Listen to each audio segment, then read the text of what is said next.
Buddy, I've told you story after story of a certain boxer who they call the greatest. Muhammad Ali. And we are a short drive away from something that I had no clue was so close to us when we moved here. What are we checking out today? His training center up in Deer Lake, Pennsylvania. Can't wait to go there.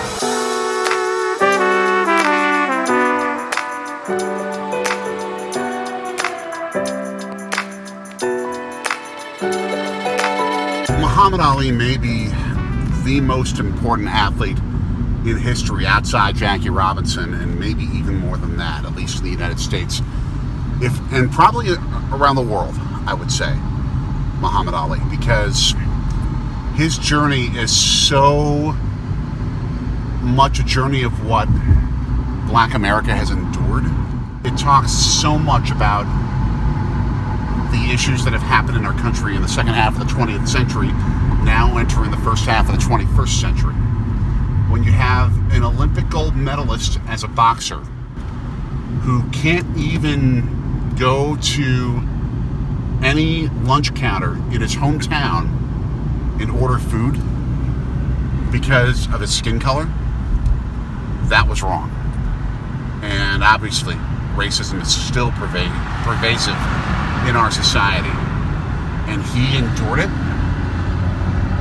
I mean, the fact that he felt so ashamed of his country that he won a gold medal for that he threw it in the Ohio River. And then he used his platform as one of the greatest athletes in the world to call for change. To call for change both in terms of race in our country and around the world, and in terms of the fight for peace at a time when the Vietnam War was going on. And he was hated. And he was so reviled in so many ways. It cost him his championship. It cost him his capability to box for 3 years. But he stuck to it. He stuck to the truth. And he eventually became such a healer of our society in so many ways for so many people.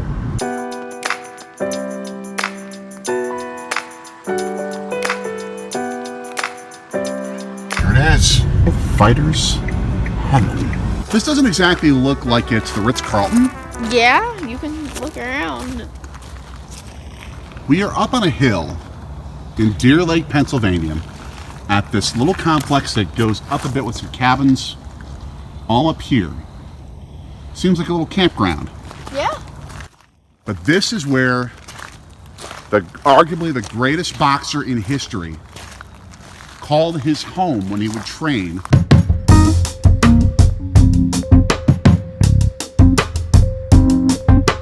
Tribute to some of the other great fighters, Jack Dempsey, one of the great fighters of the 20s. And the two most important fighters that arguably that he ever fought, Sonny Liston, the guy that he took the championship from in 1964. And then right over here, his arch rival from Philadelphia, the great Joe Frazier.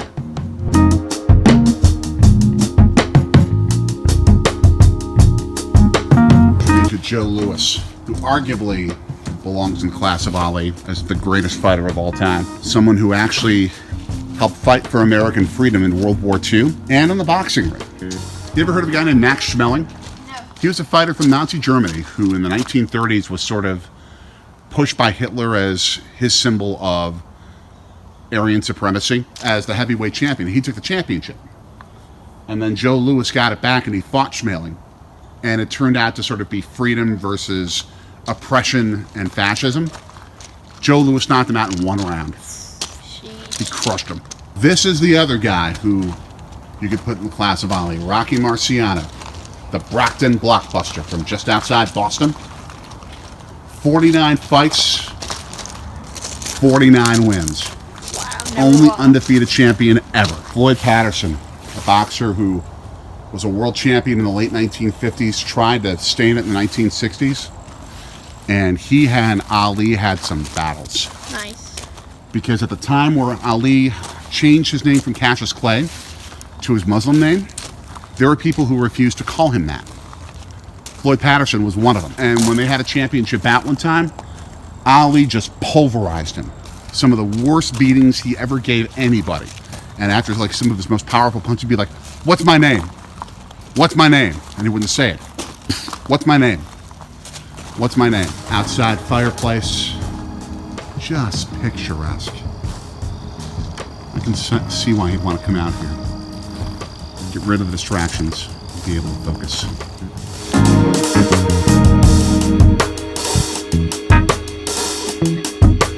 We're about to come on to the basketball court where he played hoops. Probably won a lot. Oh yeah, I'm sure he schooled people. And this orange cabin was his living quarters.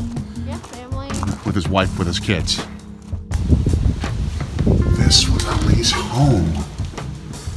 This is crazy. Wow. Or at least the family. The cabin's right there.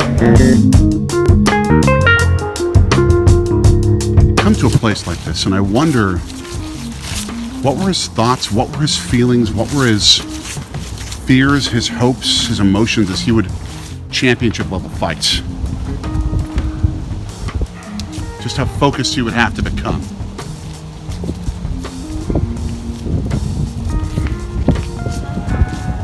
These look like these were stables of some sort, like he would keep horses here. Right over here, he had stables. He would keep horses here. Oh. Horses or pigs or something. They look like horses, based on the outside of the doors. Yeah.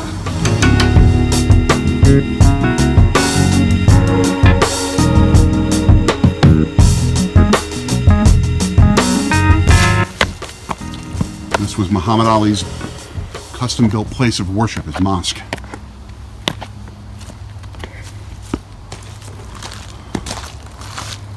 Stairs are hard to work. They are. For a fighter, for a boxer, that's important work.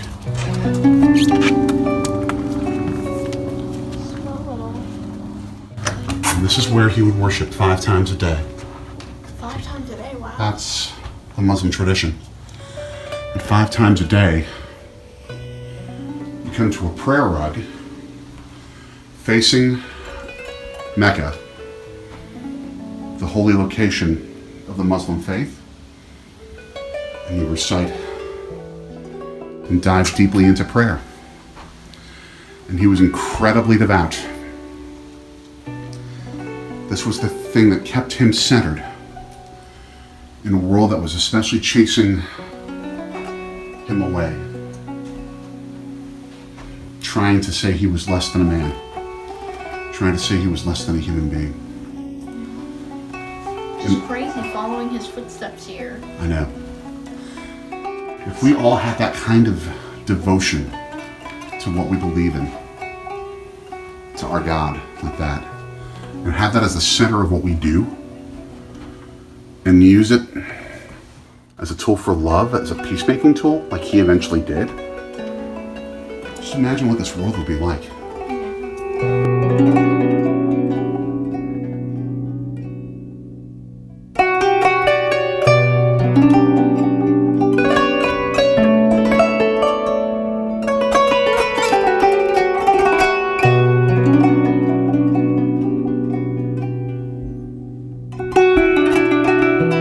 Praying towards Mecca is sort of like what we do in our Catholic faith, in the sense that so many churches are specifically designed, not all, but many of our churches are designed to be facing Jerusalem. I never knew that. Yeah.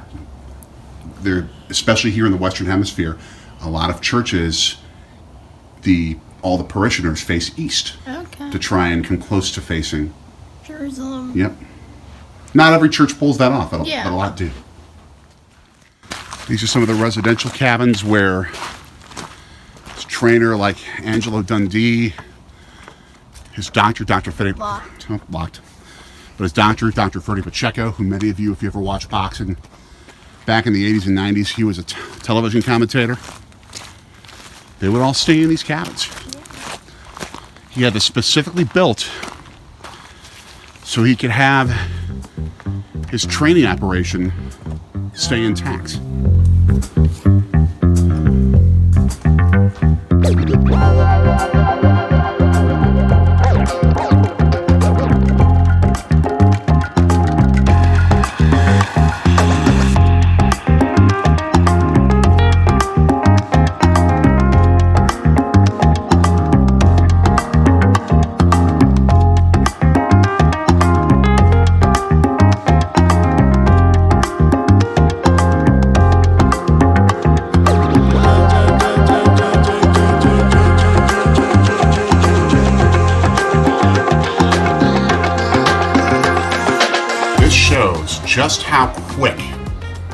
Muhammad Ali was.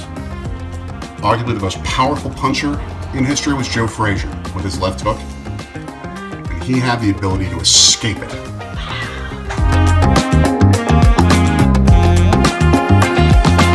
Oh, look at this. Let's see it. Cards. Cards from his different fights, from all his different championship fights. The Astrodome. Wow. Mm-hmm. Vegas. All over the world. When he was in a place, in fact, where's the Astrodome card? Actually, 3 of them. You got one here, we got one here, and we got one here. MSG. The Astrodome was a place where when he could not find a place that would allow a fight for him, because there was a time when, especially when he was against the Vietnam War, that there were different organizations that said, if you allow his fight in your city, we will never come and hold our convention there. So many cities refused to allow him to fight there. Houston was one of the first back in America that said, okay, we'll let you fight here. That's okay. He fought in world championship fights, I believe, on 4 continents. Wow, that's crazy. And here's some even more cards. Right here we got a couple, and then here we got like the classic looking cards. Couldn't imagine how much these are. I bet. Thousands of dollars probably. Oh, here's his Olympic stuff. Which Olympics was this? 1960 was when he was on the U.S. Olympic team and he won a gold medal in Rome. Rome. Oh, nice.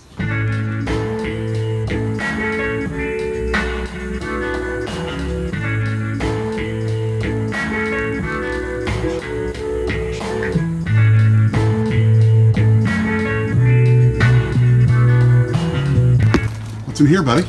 It's like his kitchen and dining area, and it seems like a meeting spot too.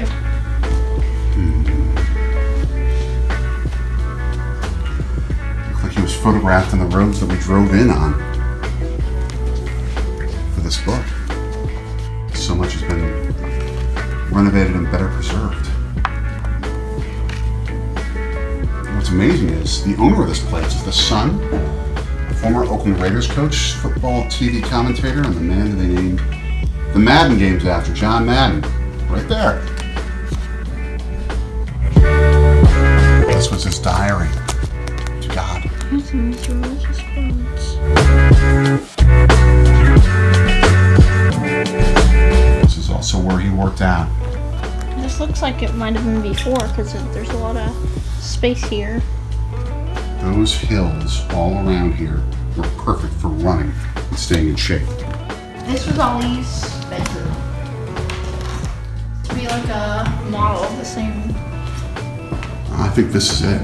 Well, no, it seems like that has a lot more squares on it than this. Well, that's true. That's true. You are observant, dude. Okay.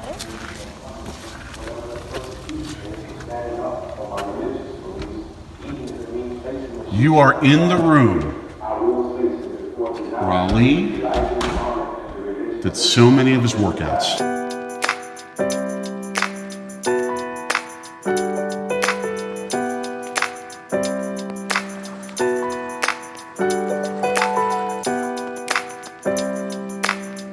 And Ali lived just outside Philadelphia, Cherry Hill, New Jersey.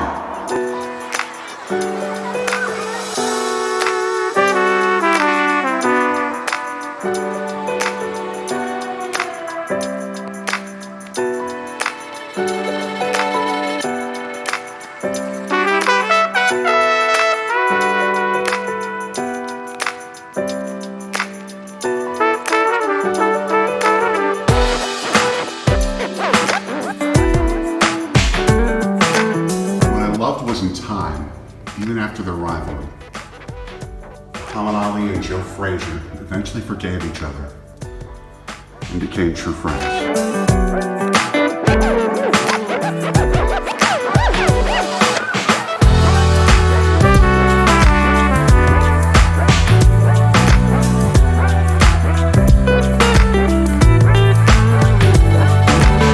Right there, boxing gloves. Boxing gloves, oh my gosh.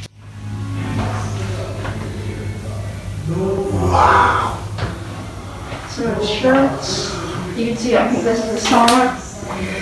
Trying to relax from this is where he's at. His robe. His training table where he would receive massages and other medical procedures when necessary.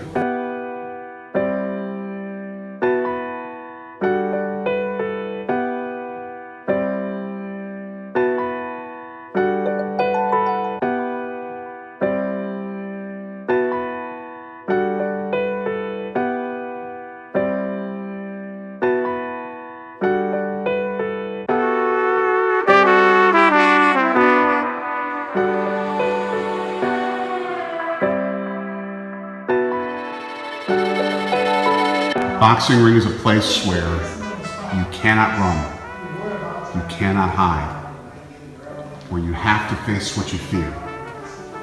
And you learn to not only be able to do what you need to survive and win, but to learn how to persevere, how to overcome what you must face, and where you grow and win.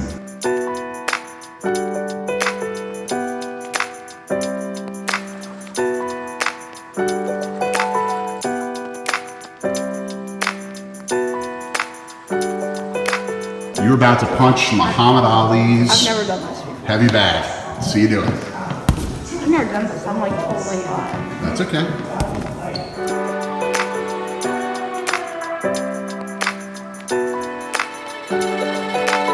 You see all this. What comes to you as you see this? just crazy to be here where the greatest of all time was and learning about like this kind of person and also this kind of boxing and how, you know, nowadays you don't see it. It's not anything that I am interested in when it comes to current day boxing, and it's just so crazy to see how the sport's changed. This is the kind of place that is so much more than just a time machine. It is a place that teaches. It teaches the lesson of the sport, but it teaches so much more about humanity, about embracing people as he did, being true to who you are, but embracing whoever you're with, whenever you're with them. It teaches so much more than about a sport, so much more, so cool of a spot to come out to. This place is so special. If nothing else, just a spectacular retreat to check out. And they do offer businesses and groups to have the ability to rent the entire property out for workshops and things like that. Got myself a shirt, Fighter 7. Yes. And it's only a 90-minute drive from our home in Philadelphia, probably a couple hours from New York City. Yeah. So certainly reachable for so many people.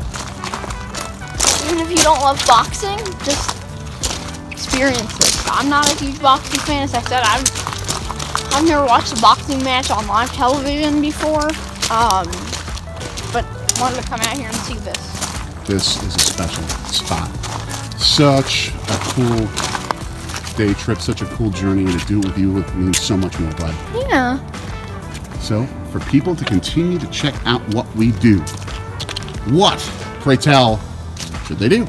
Like, share, subscribe, and hit that bell. Ding, Ding, ding, ding. Also, follow us on Instagram at Sorgy Stories and Twitter at the letter J, Sorgy. And go out and do things like this. Go places like this. Experience. That are just awesome. Experience. And get some good food. Yes, and grow. For little buddy, I'm Daddy. So long from the Muhammad Ali Training Center in Deer Lake, Pennsylvania. Fighter 7.